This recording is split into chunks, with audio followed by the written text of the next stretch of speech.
You're still watching TVC Breakfast. Now, if there's anything you love about social media, it's because something is always happening. And the only man, he's the only man because Olamide remains the only woman. So the only man that will give me that accurate information, timely information, is standing by. Nelson, good morning. What is happening in the world of social media? I hear a lot, actually. Rhea, you know, of course, a lot always happens on social media. And we're right here with all of that to take the ball today. Take it away. Take it off from here now. Good morning, everyone, and thanks for joining us right here on TVC Breakfast. Trending now. Let's begin with this very viral video circulating online, which shows a truck allegedly driving through parts of Lagos without rear tire, moving only on its metal rims. In the footage, a man whose face was not shown is heard questioning officials of the Lagos State Traffic Management Authority, LASMA, asking why the truck was not stopped despite the apparent safety risk. The officers reportedly responded that the driver was begging, suggesting that why he was allowed to continue. Now, let's play that moment for you. Oga, why am I arrest him? He's saying they beg. In the beg. The incident has since sparked reactions on social media, with many Nigerians expressing concern over road safety and what they describe as inconsistent enforcement of traffic laws. As the video continues to trend, attention is now on whether authorities will officially respond to the matter or not. Of course, things like this caused a lot of reactions, and you had a lot to say about this. And let's bring you one of those. Joshua, I believe every motorist should keep this as an evidence of nonchalance towards discharge of duties, and if the authorities decide not to do anything but claim to maintain orderliness while pressuring others, a petition should be filed against them for not implementing the law. Boy, I agree with you 100%. Steve, but not Jobs, it's the lack of consequences that kills. Imagine the risk he's posing to others. Until we have strict laws and actual enforcement, road accidents will continue and to be never-ending cycle. Well, that's from my brother. And John Udo, which is the final on this matter. Imagine the excuse that the truck driver was begging at the expense of people's life. Same LASMA officers won't bend rule when you break a rule as a motorist. This country appears on, I won't call that one because we actually are Mr. Biodoria and Ibrahim, but this is actually sad. On one hand, you see road safety officers coming very hard on somebody just because of an expired document. Not because anything is even wrong with your car, just a document was expired, maybe even a day or some hours after. But here now, clearly, a truck is driving with a very dangerous item on itself. What's going on here? It's relieving to know that at least there is no allegation that the LASMA official collected bribe and allowed the truck to continue. I think there's an issue around training here. That will not suggest that the LASMA officials are not properly trained. But I'm looking at one angle. It's not just, even when you look at the comments made by people, nobody is really focusing on the first immediate threat, which is the threat to the road itself, the destruction of the road by the rim. Because rims are not meant, the asphalt are not meant to tolerate rim. They are highly tolerant to tires, not the rim. So the damage to that road is the major problem. That is the first problem. Waste of public funds and other issues associated with it. Then consequently, you also have the issue of the risk to other road users. So therefore, I think there's an issue here. It's not just about upbraiding the LASMA officials. Yes, laws can be implemented with human face, but not at the expense of people's lives or the destruction of public property. So LASMA is up to you guys. Nelson, why do we have laws if those laws cannot be followed? That's the question. And with people like this, Nigeria will not be better if we have people like this that do not think about their country.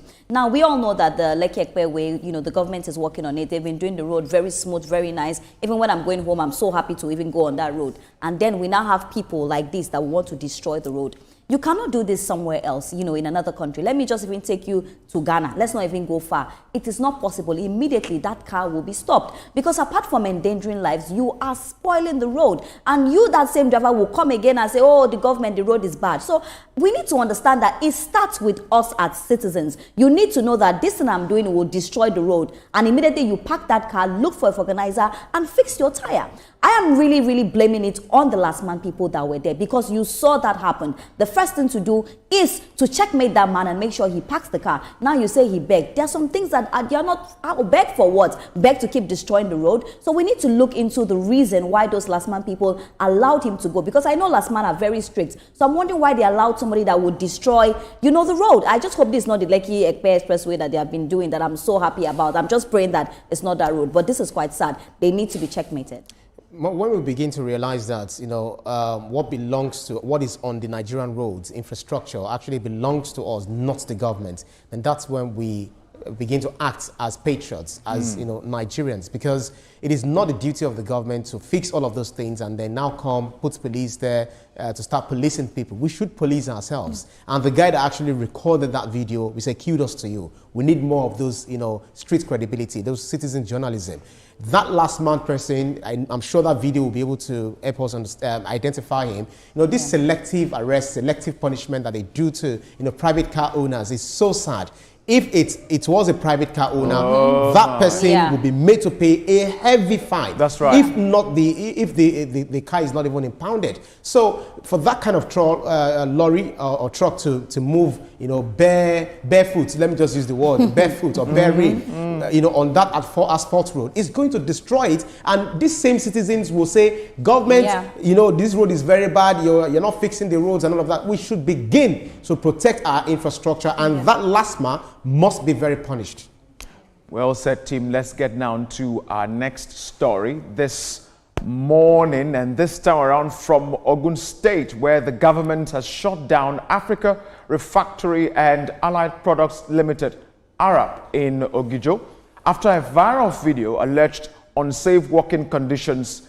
The company, which crushes quartz stones into fine powder for steel furnaces, is now under investigation following claims from former employee Bartholomew Aniemeka. In the video, Aniemeka said he contracted a serious disease identified as silicosis, while working at the company before leaving in June 2025. The footage, which circulated widely online, drew widespread public attention and concern. This is what Emeka had to say. My name is Aniemeka. I think I started working in a company here in Ogun State, and they produce ramimas. So I'm under mechanical department. Over years, that you know, quarry company, they crush stones, so there's dust, air pollution. So I'm not always in the dust, but maybe because of over years of working there. The best of your knowledge, how many of your colleagues or the people you used to know where they work the way don't buy because of this? 48. I'm the only one keeping record. Now, the Ogun State Commissioner for Environment, Ola Oresoya, visited the site with officials from the Ministry of Environment and OGEPA, confirming that the factory will remain closed until investigations are complete. He assured the public that the government is actively handling the situation. Bartholomew, who is currently in stable condition at Top Med Hospital Ogijo, is receiving medical care and will undergo tests to determine the full extent of the condition. The government says it will provide all necessary support to ensure proper care and bring the matter to a logical conclusion. Now, let's let you know that silicosis is an incurable progressive lung disease caused by inhaling respirable crystalline silica dust, which is the matter here. And of course, as always, you always have things to say. Let's bring some of those tweets to you at this time. Ife Shola says, good riddance. Companies that treat workers' safety as an afterthought should expect consequences. The bigger issue is failed regulation. When enforcement is weak, negligence becomes business as usual. Well, yeah. Ademola, this warms my heart. The country will get better when we'll all decide to play our part instead of condemning everything. Kudos to those that brought this to the attention of concerned authorities. Yeah, kudos to them, absolutely, my brother. And far, shutting down the factory isn't the best. Better PPE for staffs is the best way to go. People make a living off the factory. Well, I agree with you, my dear brother. But Mr. Biodun, Ria, and Ibrahim, I'm thinking that the government just shut down the factory to fix things like that tweet said. You know, maybe then the PPE and other things that is required will be put in place whilst investigation will be completed according to the Commissioner for Environment. What do you think? Well, I think on this occasion I agree with the Ogun State government. Well done, Honorable Commissioner Oresoy and the Ogun State Governor, Dapwa Biodun, you know, for this timely action.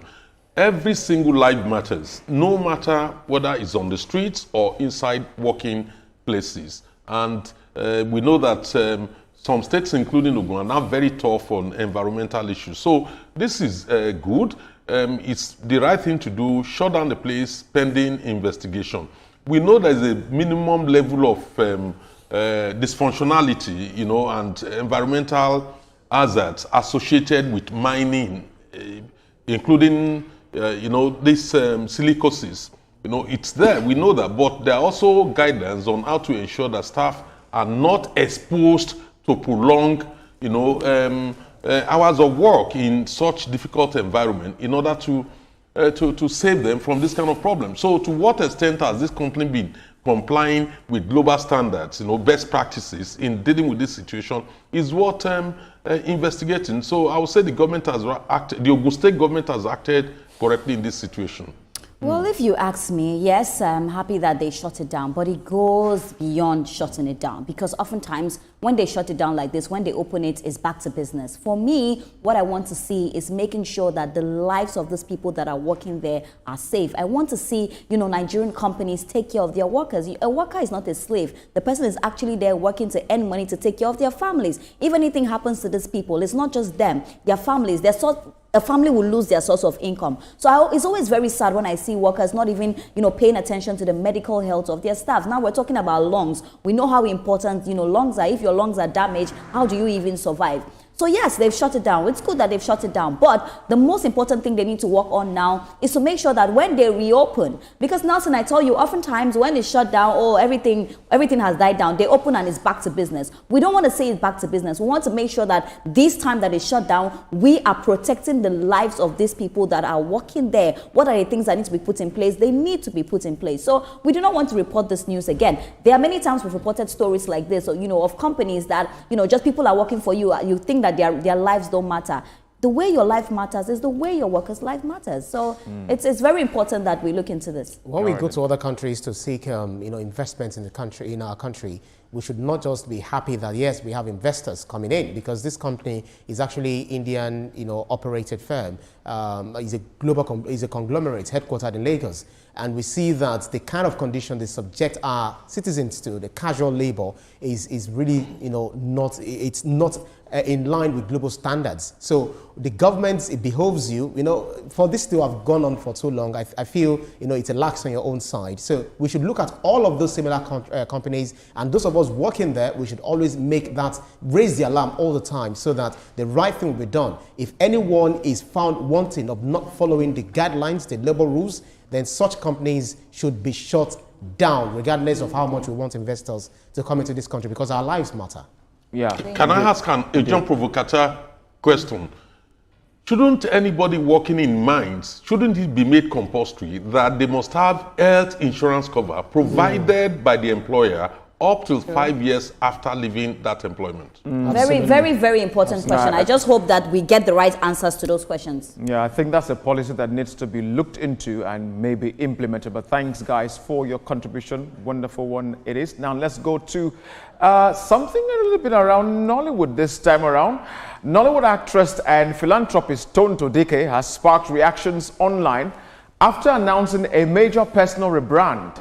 In a recent public statement, the outspoken star declared that she no longer wishes to be addressed as King Tonto Dikeh, a title she has used 4 years. Instead, she revealed a new identity rooted in faith, asking fans and followers to adopt new forms of addressing that reflect her spiritual journey. Here's what she said. I will no longer be addressed as King Tonto Dikeh. You can call me the woman of God. You can call me Evangelist Tonto. You can call me Tonto Dikeh. You can also call me Auntie Tonto.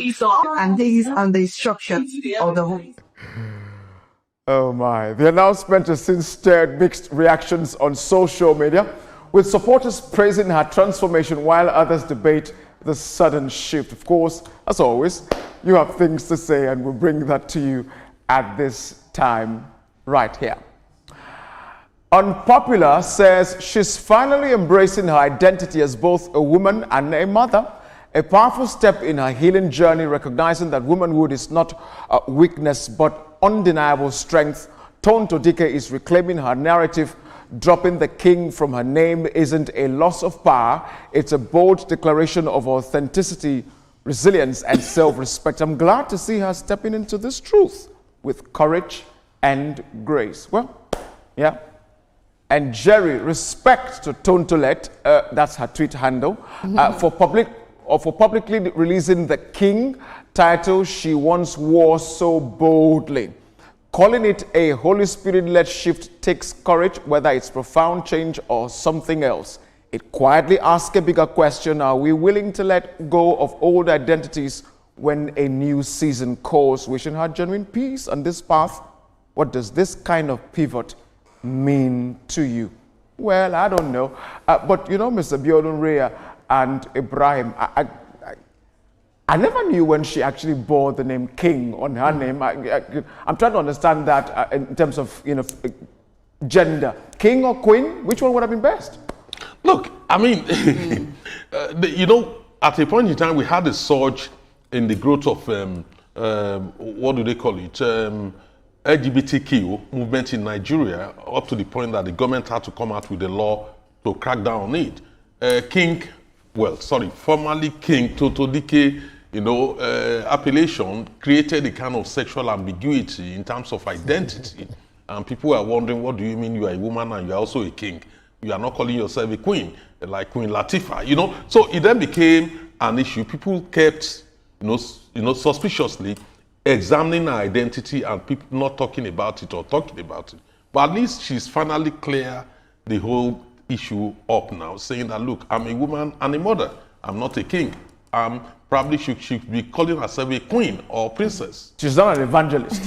you know, with the whole king thing, I think Tonto Dikeh is someone that has been through a whole lot, especially with marriage and everything, single motherhood. And I think at that point she was like, you know, I'm a man doing, you know, literally, doing what a man is supposed to do. You know, we saw that period, you know, through her very painful marriage. I'm very happy for Tonto Dikeh's growth. It's something that I'm quite elated about. You know, she's been through a lot. And the beautiful thing is that she has found God. Because whoever finds God now knows peace. So I feel like this is very symbolic. She taking out this king name to say that, you know what, right now I'm not carrying any burden of a man again. I am Tonto Dikeh. And her story is just very beautiful. You know, we've seen how her ex-husband has come back into the life of her child. It's such a beautiful feeling that she finally found God and she's let everything be. You can see how beautiful she is now. You can see how she's glowing now. So I'm so happy for her. It's not about princess, it's not about queen. She's just our Nollywood Tonto Dikeh now. You know, that baby girl that we love so much. I'm happy for you, Tonto. And yes, I wish to see you in more movies. I'm looking forward to see Tonto in a lot of Nollywood movies. Rhea, if you take pictures in studio under lighting, you'll look very beautiful. but Tonto Dikeh, what do you mean? Tonto Dikeh. Just blow Wait. Let's put this straight. No, I'm just kidding. That's just a joke. Okay, all right.